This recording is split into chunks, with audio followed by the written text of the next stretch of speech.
The OrthAlign Plus system includes knee navigation and hip navigation in a single unit. The knee application is exactly the same as it is in KneeAlign 2. There are really no changes other than a couple user interface changes. The hip application is what's new to OrthAlign. When we started developing the hip application, we talked to several surgeons about why more hips aren't navigated today. And the answer almost universally was the added time and complexity added to the case. Of course, that involves supine registration, placing arrays in the bones, the line of sight issues with the cameras and everything associated with that. So to try to adapt our existing knee technology to the hip, we wanted to keep in mind the same principles that have made KneeAlign successful, which is mainly staying inside the sterile field, in the surgeon's incision, in the surgeon's normal workflow. So with those goals in mind, we've developed a system that allows navigation of cut placement, leg length, and joint offset, with everything contained inside the joint without requiring supine registration when used with the posterior approach. To do that, we had to add a few pieces of technology. The first is the addition of gyroscopes to the navigation unit, and that's in addition to the accelerometers that are already there for KneeAlign. What that does is, in conjunction with our reference sensor that already had gyros in it, we can do full freeform 3D navigation of the angle between the two components. You can imagine how that's useful when we're navigating an impactor. The other new piece of technology is an optical sensor in the back of the reference sensor. That's actually used with our registration probe. This is the probe that's used to register landmarks on the pelvis and the femur. And in addition to knowing the angle of this probe at any instant, we also need to know the length, and that's where this optical reader comes in. It reads a barcode as it slides along the probe. The surgeon has an opportunity to input targets for inclination and aneversion.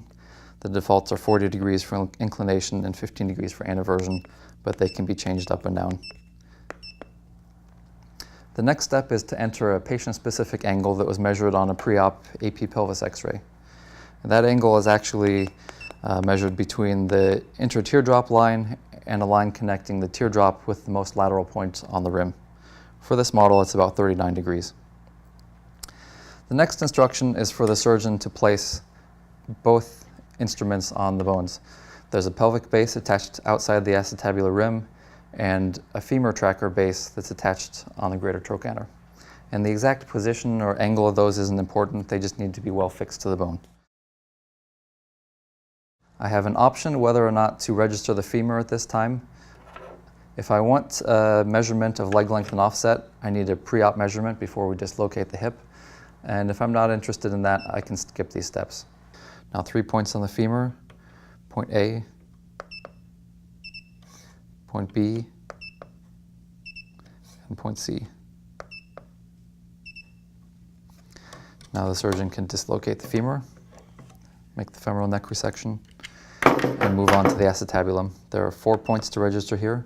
First one is the most superior point on the rim. Next one is the bottom of the notch. The third one is the posterior insertion of the transverse acetabular ligament. And finally, the anterior insertion. Attach the sensor to the jig. And with the shell attached to the impactor and in position, press the button to proceed, wait for the sensors to synchronize, and then move the reference sensor over to the impactor. And here I see my live inclination and aneversion angles, with the target set where I put it preoperatively 40 degrees and 15 degrees. So the surgeon impacts the impactor, and that proceeds to the next screen. This is a snapshot of our last angles, and then moves on to registering the center of rotation. And we pick 3 points on the rim of the shell.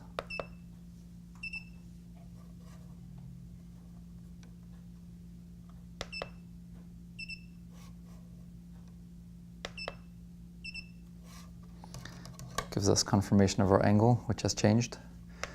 And now we're ready to re-register the 3 points on the femur. Put in the brooch or the stem and register points A, B, and C one more time.